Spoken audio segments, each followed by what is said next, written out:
recibimos a Frédéric Mestre, uno de los abogados más senior y con más experiencia de Unidroit, ya con el instituto muchísimos años y ha estado en el origen de este proyecto. Se trata de un ámbito completamente distinto, que es la agricultura por contrato, en el cual, en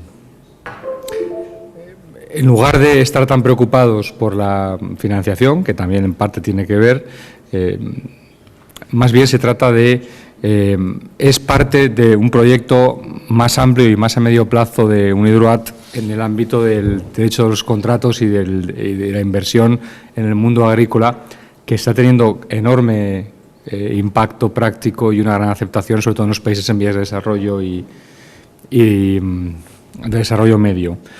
Con lo cual, Frédéric, sin más, te toca a ti dar, como se dice en terminología taurina, que a mí no me gusta mucho, pero es muy de por aquí, el descabello a los asistentes con la última jornada.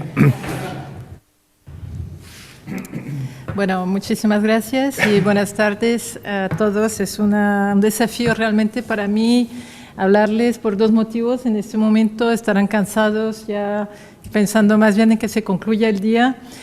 ¿Sabes lo que es el descabello? Cuando está el toro a punto de morir, pero no acaba de morir y entonces se da un golpe y se... Bueno, vamos a ver si los descabello entonces. Bueno, y el otro motivo, porque después de oír a exponentes tan brillantes y tan expertos, yo realmente con mucha modestia les voy a presentar una temática también muy distinta, que se refiere a agricultura, una temática que no se entiende como tradicionalmente haciendo parte del derecho comercial y es un poco atípico dentro de la clásica categoría de lo que se entiende por derecho uniforme o derecho comercial, ¿no? Entonces, vamos a ver si logro ir un poco rápido.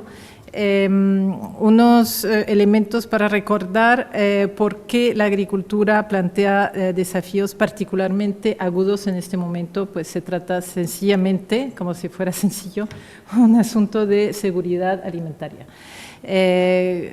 Bueno, la presión demográfica, la escasez creciente de recursos, la urgencia climática, todos motivos para que nos preocupemos de una manera absolutamente urgente, ya es tarde, mejor dicho, para ocuparnos de estos temas y es importante entender cuáles son los actores en este campo. Estamos frente a, por una parte, la necesidad de proceder a inversiones masivas del sector privado esencialmente, porque es el que más medios tiene efectivamente. Bueno, la capacidad del sector privado para hacer inversiones, desarrollar el sector productivo, invertir en tecnología, en equipos y en desarrollar cadenas de valor globales que sean siempre más eficientes, que sean en grados de llevar a los mercados finales alimentos seguros y en cantidad apropiada. Estos actores del sector privado son siempre más potentes, más grandes, más concentrados y el sector siempre más competitivo. Frente a esta situación, ¿quiénes son los actores que efectivamente están involucrados en el sector productivo? Bueno, en gran medida son pequeños agricultores, agricultura familiar, agricultura individual o de pequeñas empresas. Y lo que es absolutamente importante es que este sector se encuentra en gran medida en los países en desarrollo con un alto nivel de pobreza, a veces pobreza extrema, y desarrollar el sector productivo es a la vez también asegurar la suficiencia alimentaria para los mismos productores. La suficiencia alimentaria quiere decir también seguridad, quiere decir prosperidad, quiere decir desarrollo económico. Entonces, vincular a los pequeños productores en las cadenas de producción y a las cadenas de distribución es una urgencia absoluta, es una prioridad que los actores internacionales están privilegiando, están desarrollando instrumentos de políticas públicas. Por otra parte, otro aspecto de la realidad del sector productivo de los pequeños agricultores es la inseguridad de la tenencia de la tierra. Y lo que es absolutamente asombrador es la cifra de que aproximadamente el 70% de la tierra en los países en desarrollo no se encuentra registrada o se considera insegura. Esta cifra es de hace 2 años atrás. O sea, es una cosa absolutamente gravísima que cuestiona la posibilidad de los pequeños agricultores realmente de desarrollar plenamente sus derechos. La preocupación se ha reflejado en los instrumentos que han desarrollado las Naciones Unidas, las agencias de las Naciones Unidas, como la FAO, que es la Organización para la Agricultura y la Alimentación, y otros. Bien, ¿qué puede hacer UNIDROIT frente a este ámbito tan amplio y tan complejo? La problemática es saber cuáles son los instrumentos del derecho privado que pueden servir como para accionar o facilitar de alguna manera, en parte, alguna respuesta. Bueno, eso precisamente es una dirección que se ha propuesto UNIDROIT hace casi 10 años con la adopción por la Asamblea General de una nueva línea de trabajo que es la agricultura. O sea, es un ámbito genérico que puede cubrir una serie de elementos, pero con el propósito de contribuir a los instrumentos de políticas públicas que está desarrollando la comunidad internacional, que hace parte de la agenda de la gobernanza internacional y de los gobiernos para el desarrollo económico y social en cooperación con las organizaciones especializadas en la materia.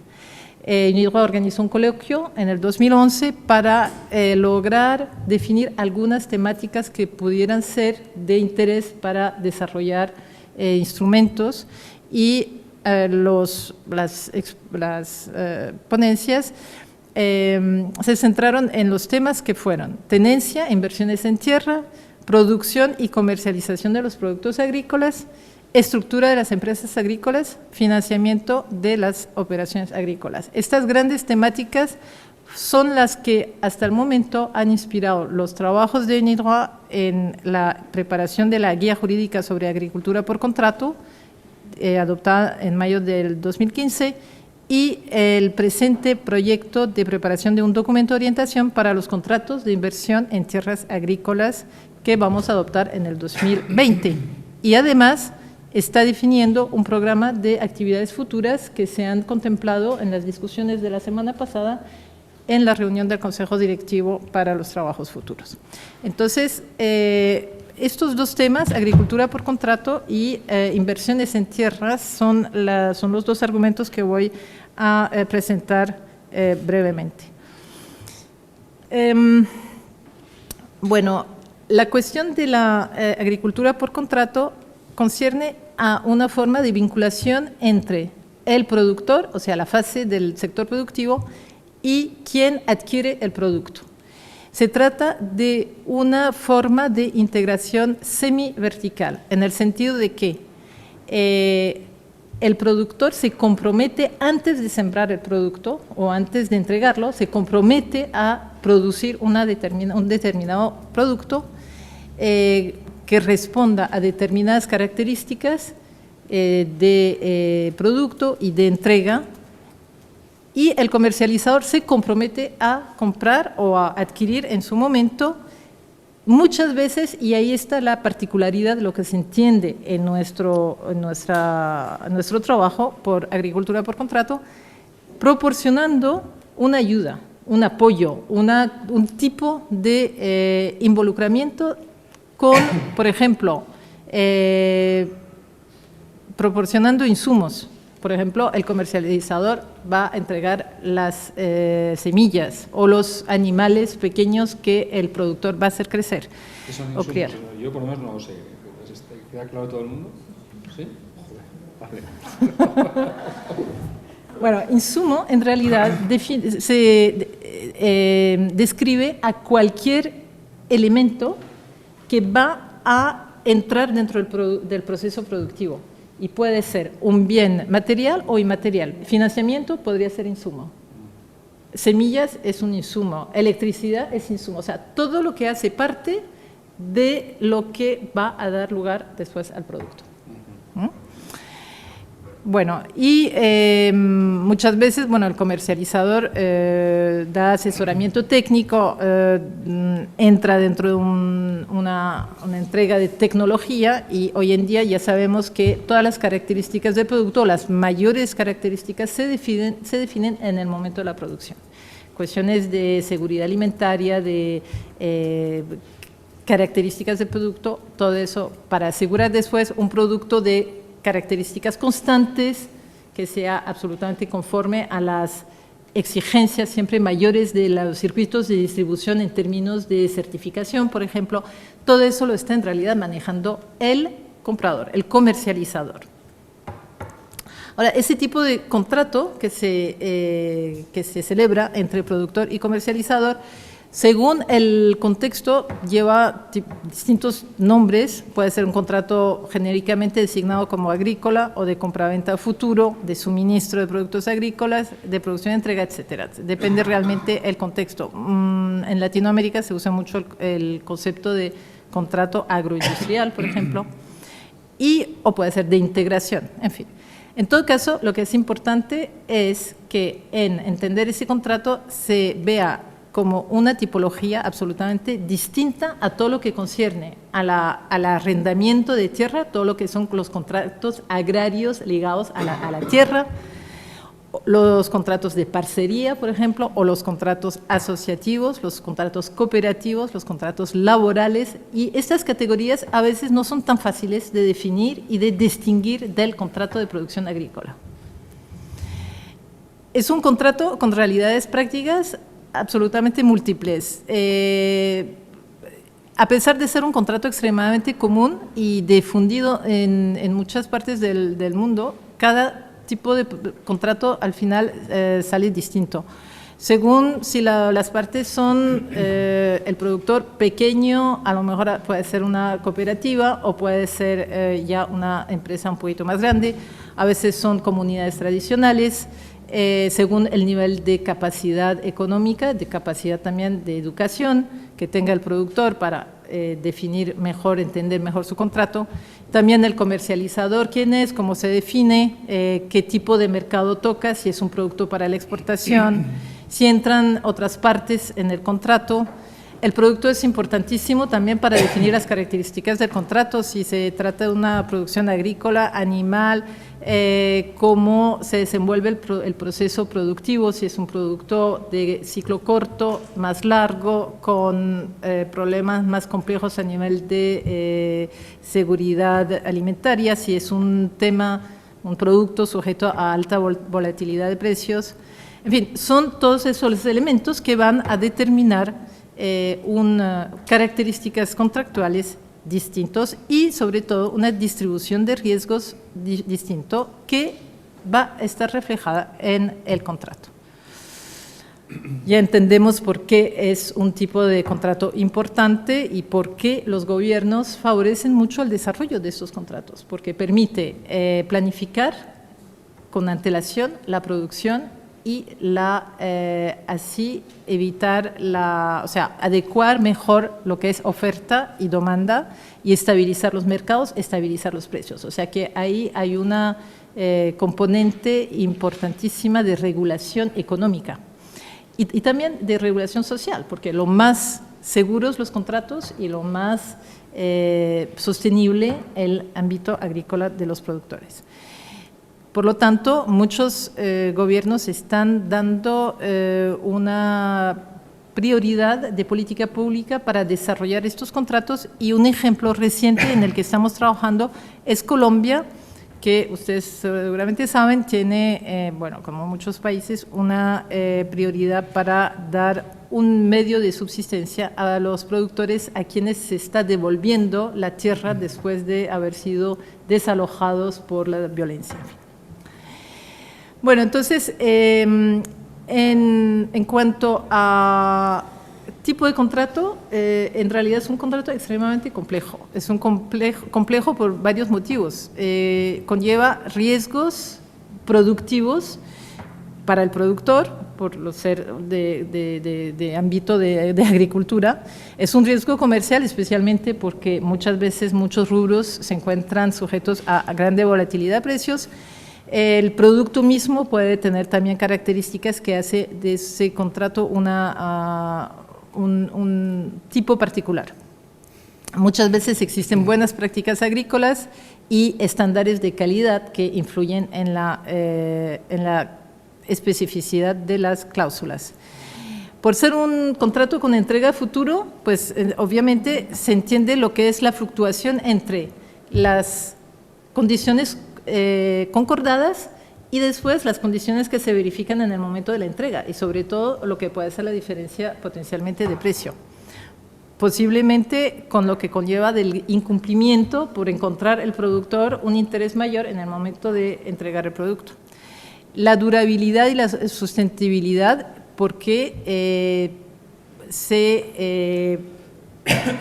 por ser un contrato con ejecuciones sucesivas, muchas veces una dependiendo de la otra, entonces los motivos de incumplimiento y los remedios se complican extremadamente en términos de establecer dónde está el fallo, dónde está el incumplimiento y sobre todo cómo remediarlo.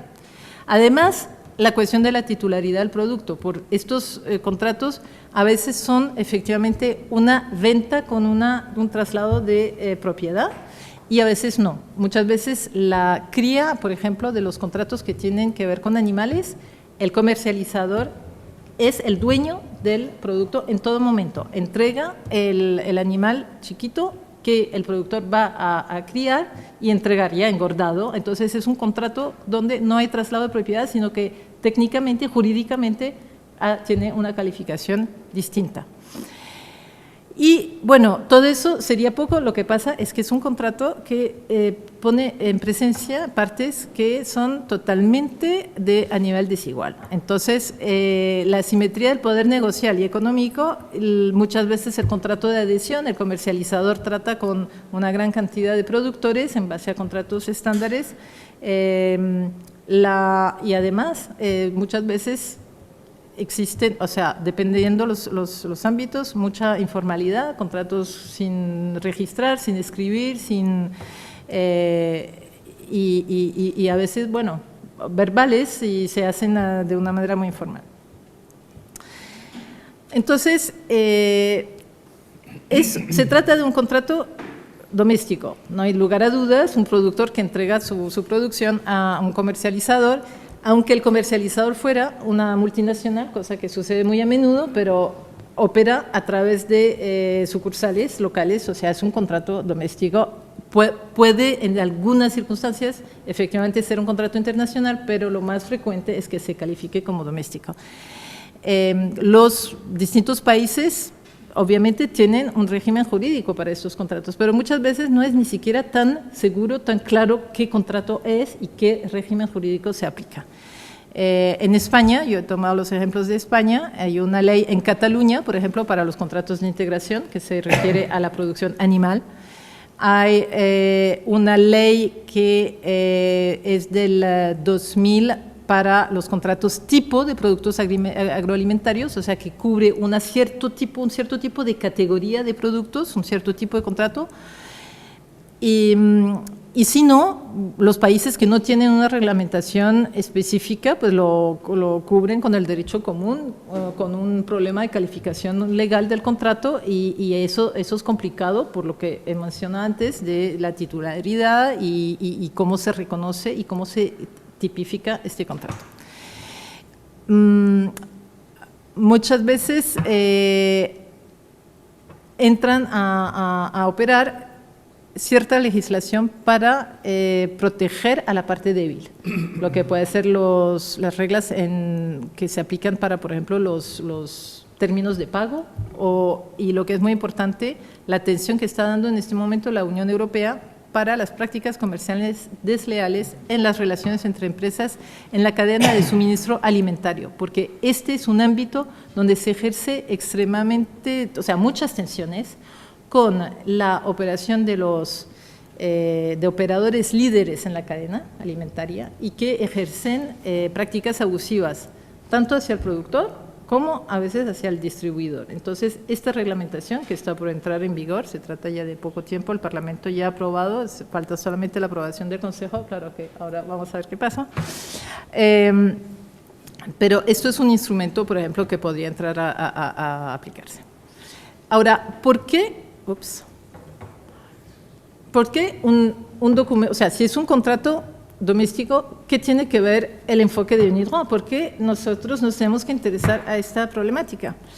Pues bien, en realidad, por muy distintos que sean estos contratos, como yo lo he podido explicar, en realidad, poco a poco podemos observar que hay una tendencia hacia una estandarización de los términos contractuales. El contrato, por ejemplo, de cría de pollitos en Brasil es prácticamente igual de lo que se produce en Estados Unidos. O sea, Brasil, por ejemplo, es ahora el mayor productor de pollos de cría. Y así, en general, porque se requiere, las cadenas de valor, de abastecimiento, son siempre más globales, los productos que se producen en los lugares más remotos llegan a los mercados desarrollados europeos, norteamericanos, que imponen estándares de calidad y de certificación extremadamente rígidos. Por lo tanto, estas exigencias se repercutan en el contrato hasta el productor mismo. Entonces, esta necesidad, digamos, de carácter técnico hace que la contractualización también se esté modelando de una manera siempre más uniforme. Entonces, se han desarrollado una atención por cubrir de una manera extensiva lo que es la producción, no solamente a través de instrumentos nacionales, sino con una atención a lo que pasa a lo largo de toda la cadena de producción o la cadena de distribución. Y en este aspecto, España ha adoptado una ley extremadamente interesante que realmente merece ser citada, porque refleja la postura europea, que tiene una reglamentación en materia de contratación para los productos agrícolas, pero que es una legislación mínima. En cambio, España ha desarrollado una legislación que cubre, que se llama para mejorar el funcionamiento de la cadena alimentaria y que cubre toda la cadena. Y esto es una cosa extremadamente interesante porque va a aplicar buenas prácticas o mejores prácticas desde la producción hasta a todo lo largo de la cadena y potencialmente incluso cuando la producción se produce en otro lugar que el mismo país de aplicación de la ley, que si fuera la española. Y así también otras legislaciones están mirando a aplicar reglas de derecho público de aplicación imperativa, como por ejemplo en Francia, es una legislación que lo prevé, y así la directiva europea sobre las prácticas desleales que mencioné anteriormente, para ir a buscar las prácticas desleales, incluso cuando el contrato de producción se haga fuera ya del ámbito de aplicación de la territorial que está previsto en el mismo instrumento. Además de todos los instrumentos de políticas públicas de las Naciones Unidas, del Consejo para la Seguridad Alimentaria, de la OECD, de todos estos instrumentos de derecho blando y de orientación general que están haciendo siempre más hincapié sobre la importancia de la producción y de las cadenas alimentarias responsables. Bueno, entonces la guía jurídica que tengo aquí se ha publicado en el año 2015 después de un trabajo que se ha llevado a cabo al interior de un grupo de trabajo que ha celebrado 4 sesiones, hemos hecho consultas regionales y es un instrumento que da orientación a todas las partes interesadas en este tipo de contrato, que fueran las partes mismas, en primer lugar las partes o los representantes de las partes, tratando de ser los productores, los formuladores de políticas públicas para la evaluación de instrumentos de gobernanza pública, las agencias de cooperación y de desarrollo y, en fin, todos los que tengan interés. Como pueden ver, la guía ha sido traducida, bueno, aparte de las lenguas originales, inglés, francés, español, ahora en portugués y en chino.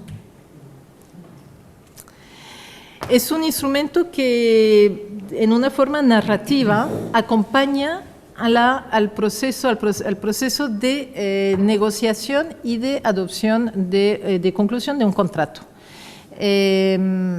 Se explica, primero que todo, cómo reconocer la regla de derecho en un determinado ambiente nacional, precisamente por la complejidad que a veces tiene este contrato en reconocerlo como un contrato especial, un contrato mixto, y buscar cuál es la regla de derecho aplicable, y de esta manera permitir a las partes reconocer las reglas imperativas, que podrían ser protectoras, y eventualmente las reglas supletorias, que van a poder también ayudar a a la eficiencia del contrato y también a la protección de la parte débil. Luego, eso es el capítulo 1, que es el tratamiento jurídico, y después los otros capítulos pasan por las distintas fases del contrato, explicando cómo funciona el proceso de negociación, de formación, las obligaciones, el incumplimiento y, en fin, la solución de conflictos, lo que son los aspectos tradicionales del derecho de obligaciones y de contratos. Lo que siempre se tiene en mente es explicar cómo hacer que el contrato sea sostenible, que sea justo, que sea equitativo, teniendo siempre atención a la diversidad de las soluciones, de los contextos prácticos, o sea que, bueno. Y lo que es muy interesante es que es un instrumento que no tiene referencias específicas a las prácticas contractuales. Por supuesto, al prepararlo, el grupo de trabajo partió de la realidad y de las prácticas de los contratos y de las legislaciones o de las reglas que pudieran ser aplicables. Pero eso desapareció totalmente del libro, porque lo que estábamos buscando era un instrumento que pudiera ser de un cierto nivel de generalidad y potencialmente aplicable a todas las situaciones.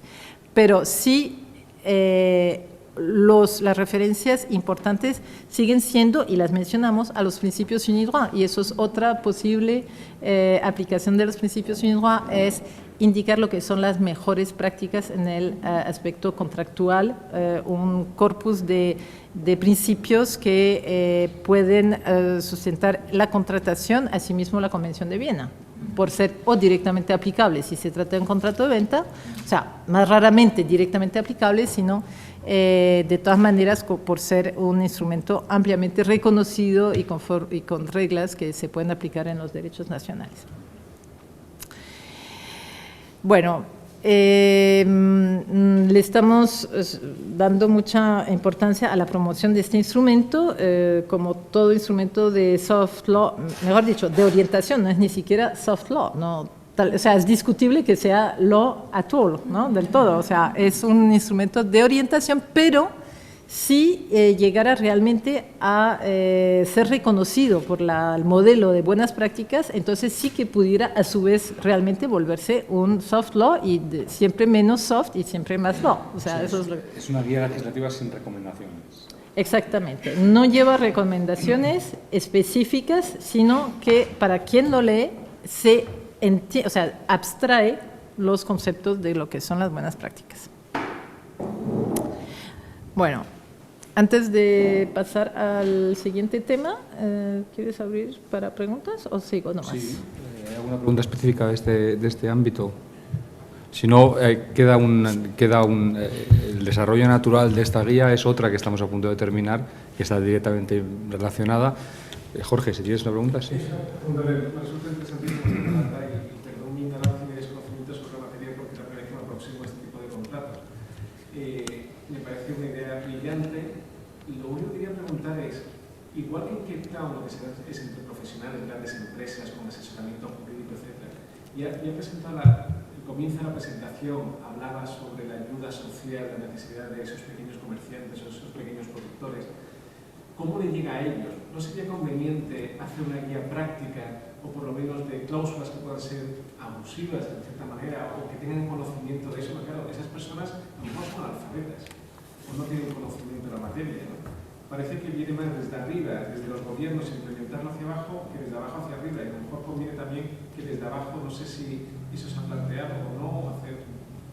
Sí, desde luego, no, eso es clave, y lo que no he tomado suficientemente tiempo seguramente es explicar la alianza absolutamente estratégica con FAO y FIDA, que son las dos organizaciones de Naciones Unidas, también basadas en Roma, o sea que son vecinas de casa también, y con las que hemos desarrollado la guía a nivel realmente de elaboración, o sea, a partir también de la experiencia que ellos tienen, además de involucrar a los representantes de los productores, al sector privado, o sea, hemos hecho realmente un proceso lo más inclusivo posible y, a su vez, una vez adoptado, nos apoyamos muchísimo sobre FAO y sobre FIDA. FIDA es para la financiación, FAO tiene muchos programas de capacitación de pequeños productores.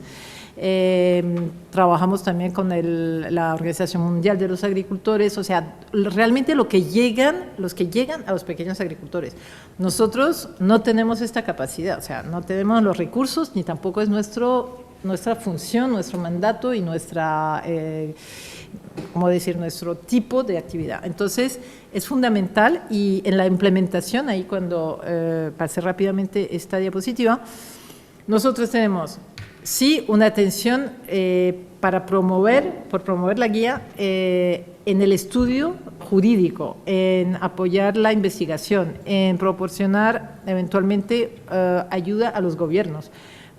Pero los que realmente tienen la función fundamental es realmente en el terreno, que son la FAO con sus programas de capacitación, y han preparado instrumentos de divulgación, por ejemplo, porque esta guía, aunque esté escrita de una manera bastante clara, pues es siempre muy poco atractiva y interesante para los pequeños productores. Entonces hay folletos, hay como plaquetas que explican, hay programas de formación para poco a poco llegar a los últimos destinatarios. Eso es muy importante. Por ejemplo, aquí entre las personas que se encargan, entre las organizaciones que forman parte de la elaboración de la guía, parte de FAO y el IFAD, está el Banco Mundial, Programa Mundial de Alimentos, Organización Mundial de Agricultores, expertos del sector de la fabricación y comercialización de alimentos, los cuales son de distintos países y orígenes, Fundación para el Derecho Continental, World Food Law Institute. Es decir, es totalmente intentar tener todas las sensibilidades, incorporarlas todas. Luego, además, con Frederic estábamos viendo una posibilidad de ir más allá y realizar guías nacionales, es decir, que sobre la base de estas ideas y extrayendo los principios que mejor se adaptarían al país, hacer una guía de agricultura por contrato de Chile, por ejemplo, que sería el primer país que parece animarse, y así ir acercándose a dar consejo más específico y más útil a cada uno de los países que lo piden. Aprovecho un momento, me gustaría preguntar que la naturaleza no solamente ahora objeto, por ejemplo en Ecuador en 2008 en la Constitución una codificación de derechos de la naturaleza, y me interesa su opinión sobre esa tendencia de convertir la naturaleza del objeto a sujeto jurídico. Bueno, esta problemática no creo que tenga una conexión tal vez tan inmediata con la agricultura por contrato, tal vez más con la temática siguiente, que va a ser los contratos de inversión en tierra, porque se relaciona en general con el problema de la protección del medio ambiente y de las salvaguardas que se preconizan para proteger la naturaleza. Lo que es ahora el debate acerca de si el medio ambiente es sujeto de derecho, eso va más allá de nuestro tipo de actividad, porque es típicamente de derecho público, no de relaciones privadas. Por supuesto, ahí donde hay daños al ambiente es otra cosa, ahí sí nos interesamos porque puede haber problemas de responsabilidad, de remedios, pero la calificación, como por ejemplo se está discutiendo en Francia y se ha rechazado, de saber si los daños al ambiente se pueden calificar como ecocida, eso por ejemplo UNDROIT nunca lo va a poder tratar.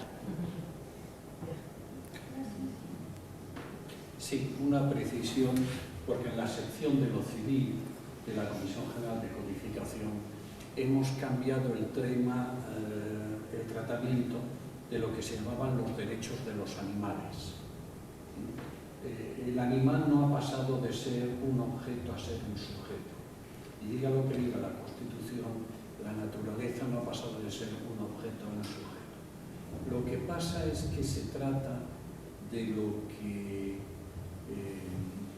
un sociólogo escandinavo, Olson, llamaba la teoría de los intereses difusos. Intereses difusos era la protección fundamentalmente de la naturaleza, del arte y del medio ambiente.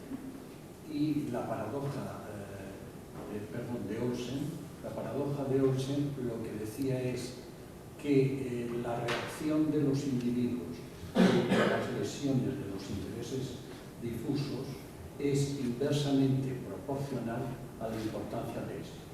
Es decir, si tú vas a una discoteca y alguien te estropea la manga de la guerrera con la que vas a bailar, probablemente acabas teniendo, si has tomado alcohol o alguien ha tomado alcohol, acabas teniendo un altercado serio, va a la policía y se acaban los tribunales. Sin embargo, alguien puede estar durante años haciendo algo mucho más grave, como es, por ejemplo, contaminar toda un área que está poblada por gente, es el caso de Erin Brockovich, y sin embargo, hasta que alguien les convence de que les están causando un daño muy grave, mucho más grave que el que te rompan la chaquetilla con la que vas a la discoteca, nadie reacciona. Como nadie reacciona, es decir, curiosamente reaccionamos incluso de manera más agresiva frente a bienes que, para la defensa de bienes que tienen menos valor, lo que decía la paradoja de Olsen es que el Estado sí que tenía que intervenir en los casos de intereses difusos precisamente para proteger la cultura, el arte y el medio ambiente. Pero en todo caso se trata de derechos de personas frente a personas. Lo que cambia, por ejemplo, es la legitimación procesal activa. Admites, por ejemplo, acciones populares para que cualquiera pueda ir a los tribunales y decir, por ejemplo, que se está cometiendo un disparate desmochando una pirámide de la época de Bizet de tal época. ¿Entiendes la diferencia? Cambia el mecanismo procesal, es un interés más amplio, pero no es un interés que sea imputable. Es decir, tú tienes derecho al medio ambiente, cualquiera tiene interés al medio ambiente, pero es un interés difuso porque no puedes decir que sea el derecho al medio ambiente sea un derecho solo tuyo, también de los demás. Y entonces hay que adecuar los mecanismos procesales. ¿Entendido? Nosotros hemos tenido casos de maltrato animal, que es muy duro, o en ciertas zonas de España, luchas de perros, y eso hoy es perseguible, no solo penalmente, también civilmente. ¿Pero por qué? ¿Es un derecho del perro que llevan a la pelea frente a las personas? No, es que hoy se acepta que es un interés jurídicamente susceptible de protección ese, y para que sea efectivo se hace que no solo determinadas personas en concreto, sino que en general un colectivo pueda defenderlo. ¿Entiendes la diferencia? Pero no hay derechos atribuibles a cosas o a animales. Otra cosa es que haya un régimen, porque si no caemos en algo que yo cuando era joven todavía he visto en el ejército español, y es que yo he visto un cañón arrestado, porque resulta que en la guerra civil ese cañón fue utilizado contra el buque Canarias, que fue del Banco Nacionalista. Pues como hundió el buque Canarias y murió gente, hay que arrestarlo, y lo veías 50 años después allí en el cuartel de Marina de Cartagena, arrestado. Eso recuerda cómo en el derecho zarista se sancionaban las campanas, una campana despertaba un día a mala hora al obispo, claro, olvidando que la campana era lo que la UNESCO clasificaría, un profesor que tiene un blog, como la cultura de la música de las campanas movidas por manos humanas, es decir, no eléctricamente. Sí, igual que en la cultura del esparto. Y entonces, o por ejemplo, el fuero de Jaca establecía penas para los perros. ¿Te imaginas? Es decir, un perro muere y le impones penas. ¿Has comprendido? ¿He expresado bien? Sí, yo entiendo que todavía no hay un concepto sobre estos sujetos de animales. Por ejemplo, en España tienen derechos unas series de orangutanos. Y en otros países ríos, por ejemplo, todavía no hay un concepto único sobre esto. Poco a poco entendemos ese tema. Sí, bueno, nosotros les protegemos. Y es que al final el régimen jurídico es un régimen jurídico especial, pero quien tiene que moverlo es siempre un ser humano, no el pobre perro ni la pobre campana. Es decir, uno puede ser animalista, sí, pero las jurídicas que han estado funcionando siglos y que no hay por qué erosionar, no le veo la utilidad. ¿Comprendes? Es decir, puedes tener mucha sensibilidad. Hay incluso una secta hindú que cuando van andando por la calle llevan una escobilla limpiando el suelo porque si pisan un insecto, por diminuto que sea, se sienten mal. Su karma se siente afectado. Eso está muy bien, pero si pisas por lo que sea una hormiga, es difícil que la hormiga por sí sola te llegue a juicio. Ya. Si aquí hago los representantes, me lo teníamos. Bueno, entonces seré muy breve para la segunda la presentación del proyecto actual que a continuación del trabajo que hicimos sobre la guía jurídica sobre agricultura por contrato y el éxito en haber llevado adelante esta guía ha inspirado el proyecto siguiente, que es de preparar una guía jurídica sobre los contratos de inversión en tierras agrícolas. Y ahí el contexto es distinto. Estamos pensando a las inversiones que conciernen a la adquisición de grandes extensiones de tierras agrícolas en los países donde hay una disponibilidad de tierras frente a la escasez que puede haber en el acceso a los recursos en ciertos ámbitos que pueden ser inversores privados, a veces pueden ser gobiernos, depende el contexto, y con el propósito de asegurar un abastecimiento de recursos agrícolas. A veces el abastecimiento y el acceso a los recursos no es tanto de tierras, sino a veces de agua. Y es muy importante mantener la conexión entre tierra y agua, y bosques, y a veces otros recursos. O sea, es un tema complejo. El propósito, la temática se ha vuelto extremadamente sensible, se habla de acaparamiento de tierras, el famoso land grabbing. Es de grande impacto y mucha sensibilidad política, social. Entonces, ¿de qué estamos hablando ahí? Estamos hablando... Esto se discutió en el Consejo de Gobierno, sí. Bueno, es un tipo de práctica que quienes la llevan adelante pretenden, y puede que sea así, que puede llevar y ayudar al desarrollo, que puede permitir explotar tierras que de otra manera se quedan sin producir. Traen tecnología, traen equipos, traen insumos. Bueno. Hoy he aprendido. Sí, Federic es francesa, pero habla perfecto colombiano. Bueno, insumo, con mucho respeto, señor secretario general, creo que es. Entonces, sí, y puede traer también la posibilidad de recursos financieros. O sea, el inversor paga una renta, paga una contribución económica que puede de otra manera ir a participar en el desarrollo del país.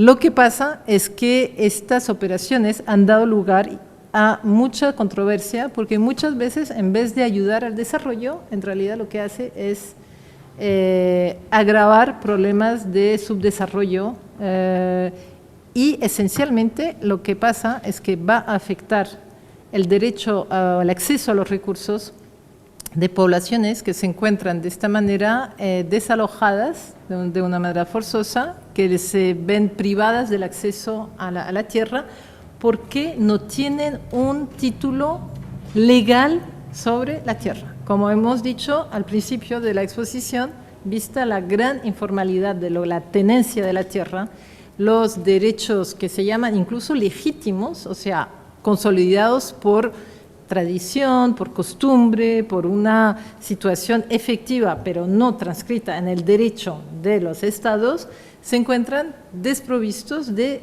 remedios y de derecho oponible al inversor que va a llegar y que con el contrato con el gobierno huésped va a permitir que el inversor ocupe, tenga el uso a través de operaciones de arrendamiento, de concesión, puede haber distintas figuras jurídicas, el acceso a la tierra.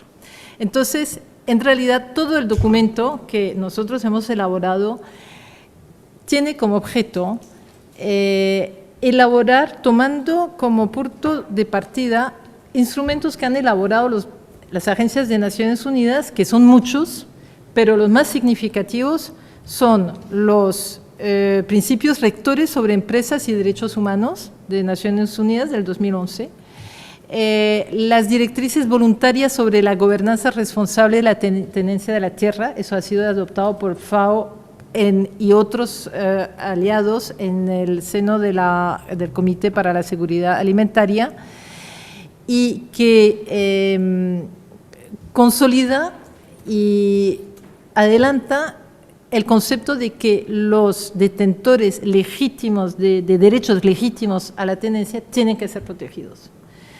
Otro instrumento fundador es lo que llamamos los principios RAI del Comité para la Seguridad Alimentaria, principios para la inversión responsable en la agricultura y los sistemas alimentarios. Entonces, hemos visto cómo nosotros, con un instrumento y un análisis de derecho contractual, cómo hacer efectivos esos principios globales que se han enunciado en esos instrumentos. Bueno, hemos replicado en gran parte, en gran medida, la metodología que habíamos adoptado para la guía jurídica sobre agricultura por contrato, haciendo alianza con FAO y FIDA. Hemos tenido un grupo de trabajo con una anotación importante, es que ahí hemos integrado a especialistas de derecho de inversiones, de derecho de derechos humanos, de derecho público, de derecho ambiental. Entonces, el concepto tradicional del derecho privado, así como UNIDROIT suele entenderlo, de alguna manera se ha ampliado, se ha como abierto muchísimo. Y ahí van algunos principios importantes. El primer principio, con desarrollar esta guía, nosotros no queremos mostrar que estamos apoyando, promocionando ese tipo de inversión. O sea, es una atención y una precaución que nosotros tenemos de decir, bueno, no es que lo estemos promocionando, pero en la medida en que estos contratos existen, entonces ahí va una explicación de cómo hacer que el contrato sea equitativo, que se haga de una manera responsable, sostenible, siempre pensando a las poblaciones vulnerables y a los detentores de derechos legítimos a la tenencia. De esta manera, hacemos este análisis sistemático a uso de las partes, esencialmente de los asesores jurídicos de los inversores, porque también el concepto de adelantar los principios de inversión responsable, de la responsabilidad corporativa, la responsabilidad social de las empresas, un elemento de reputación también. O sea, ahora siempre más se está cuestionando, claro, dentro de ciertos límites, pero estamos como ayudando para que esta idea vaya para adelante. De nuevo, como instrumentos esenciales que hemos tomado en consideración, aparte de los instrumentos que mencioné de políticas públicas, siempre los principios de Unidroit, porque típicamente se trata de un contrato que va a replicar las problemáticas específicas de la formación, del cumplimiento, del incumplimiento, etc. Y ahí está, marco jurídico, formación del contrato, y ahí, por ejemplo, hay especificidades, todo lo que es la due diligence, o sea, qué es lo que las partes tienen que hacer antes de concluir el contrato para realmente asegurar de que cumpla, de que la operación cumpla con todas las salvaguardias para las partes vulnerables. Todas las obligaciones que son extremadamente complejas, el incumplimiento, lo que pueden ser las excusas, etcétera, la transferencia y la devolución, que es importante cuando termina el contrato, qué es lo que implica, y los varios mecanismos de queja y solución de conflictos, de una manera muy importante, todo lo que son los reclamos, los mecanismos de reclamos de las partes que, o sea, de las partes que no son partes, o sea, las no partes, ¿no? Cuando los detentores legítimos no son partes contractuales, sino terceros beneficiarios. Entonces, ahí elaboramos sobre el concepto, en qué medida y con qué mecanismo se puede proteger y permitir que estas no partes igualmente tengan acceso a un sistema de reclamación. Y bueno, con esto termino, teniendo atención al tiempo, y ojalá se apruebe, o sea, ojalá, yo creo que está en buen camino para que se apruebe el año próximo. Muchas gracias.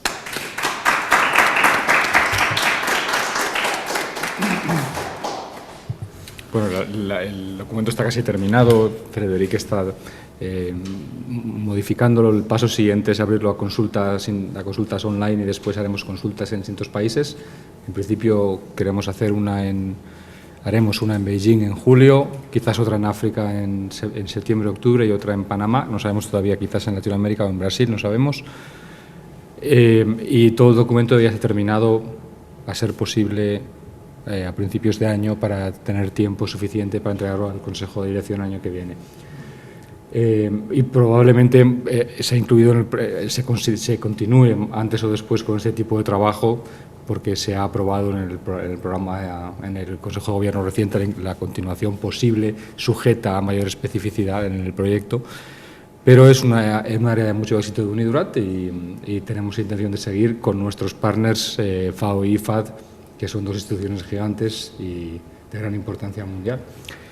Y pues muchas gracias, Frederic. ¿Preguntas? Tengo una muy breve. A mí me ha encantado, la verdad que me gustan mucho todos los contratos internacionales de inversión, bueno, aunque has dicho, Frederic, que son locales y tal, pero la Convención de Viena del 80 sobre compraventa internacional de mercaderías, que además la has citado, ¿cómo cuadra en todos estos contratos? Es decir, ¿se va a aplicar la Convención primera? ¿Va a tener un objeto de compraventa muy específico para que se diferencie la Convención de Viena?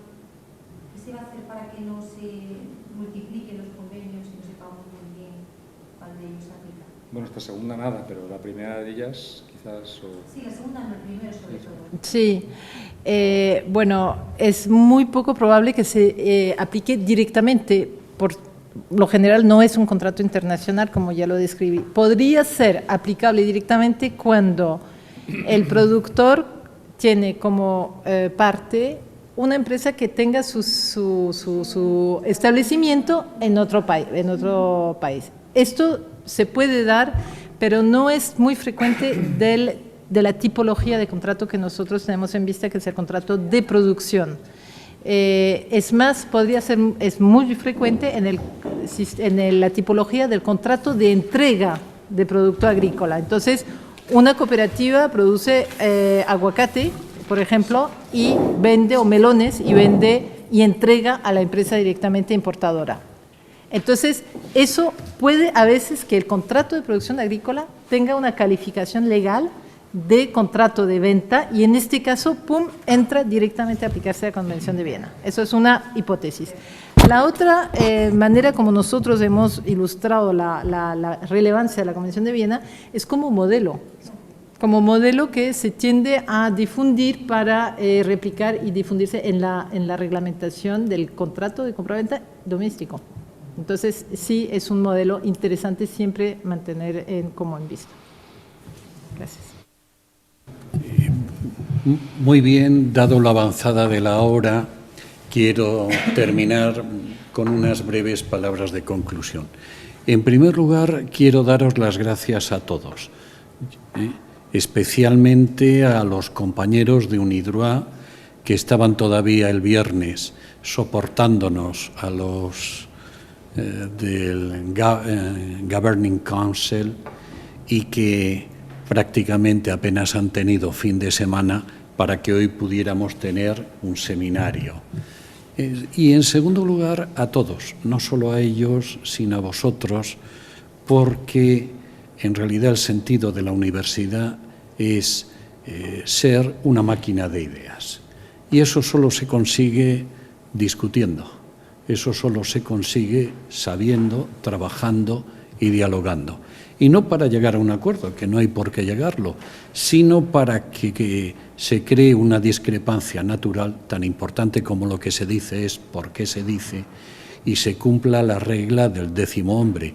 En cierta cultura religiosa, la regla es que cuando todos opinan igual y vas preguntando, cuando llegas al 9º y todos opinan lo mismo, es que posiblemente donde todos opinan lo mismo, ninguno piensa demasiado.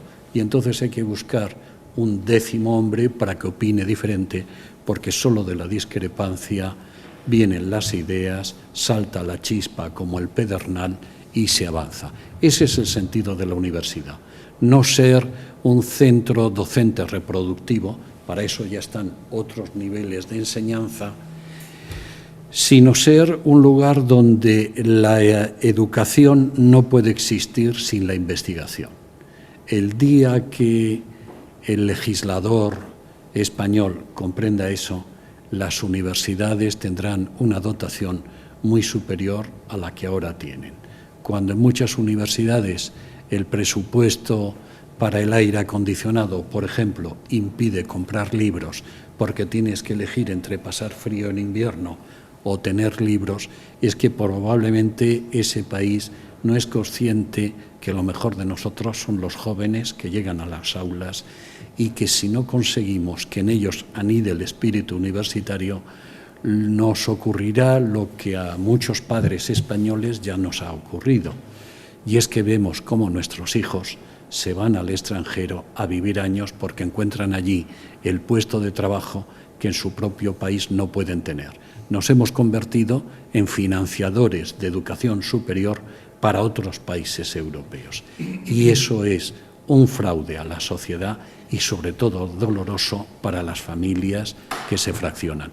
Yo me encuentro muy orgulloso porque yo, que he pasado por varias etapas en mi vida, he visto cómo la universidad sigue siendo una de las más bellas profesiones, salvo en algún país, hoy no me meteré con ninguno en concreto, entre otras cosas, pues que puede haber sido uno de mis votantes, donde cuando propones algo hay que sacar una revista, hay que organizar un seminario, hay que traer a fulanito, lo primero que se pregunta uno, ¿y yo qué gano con eso? Aquí en España todavía encuentras gente que se sigue juntando con compañeros de otros países y haciéndolo en realidad desinteresadamente. Porque si tuviéramos que pagaros lo que os merecéis en términos profesionales por las horas que nos habéis dedicado, no podríamos pagarlo. Y no me deis las gracias, no es un cumplido, es la verdad. Cuando digo que no podríamos pagaros, es que no podríamos pagaros. Y quiero darle las gracias también a la Cátedra de Estudios Jurídicos Iberoamericanos, dirigida por el profesor Luciano Parejo, que precisamente hoy regresaba de Chile, por la generosidad que ha tenido con nosotros para permitir que un grupo de juristas y amigos se reúnan, y por supuesto al editorial Tirán Lobran, que generosamente piensa inmediatamente después del verano, con los originales que entreguemos, publicar un libro que cumpla con una de las tareas que habéis visto que realiza UNIDROIT, que es la tarea, digamos, de marketing, es decir, convencer de que en un mundo globalizado estos problemas son importantes, de que no podemos resolverlos aisladamente como estados y de que merece la pena trabajar por ellos. Y eso es todo. Muchas gracias por vuestra atención.